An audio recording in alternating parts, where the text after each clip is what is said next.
People have been making annoying videos that don't get to the main point. So here's a quick video on how to go around the terrible Keychron Launcher and also the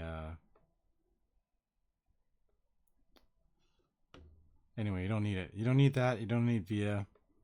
VIA doesn't work on most of these Keychron keyboards, so just use Windows PowerToys. So you can get PowerToys from the Microsoft Store. Once you install it, you're just gonna go to Keyboard Manager. Make sure you turn this thing on here. And then you're gonna go to Remap, a shortcut. Unfortunately, you do have to do a combination of Control or Alt or Shift plus the button you're trying to edit. And so if you're trying to add it, I'll show you one example. It'll just be a quick, easy one. You go to this little button here, Add Shortcut Remapping. Press the little pencil icon. From this, you're going to actually do the shortcut you're trying to do. So we're going to pretend we're doing Control and F11. Once you let go, you're going to press and hold Enter until it disappears.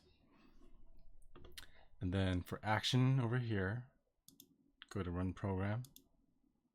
And then just select the program you're trying to set as your shortcut. For example, we're going to do Games, Steam,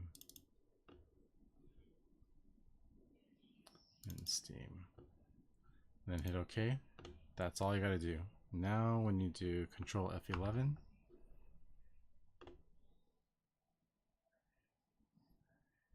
there we go. We got Steam coming up. That's it.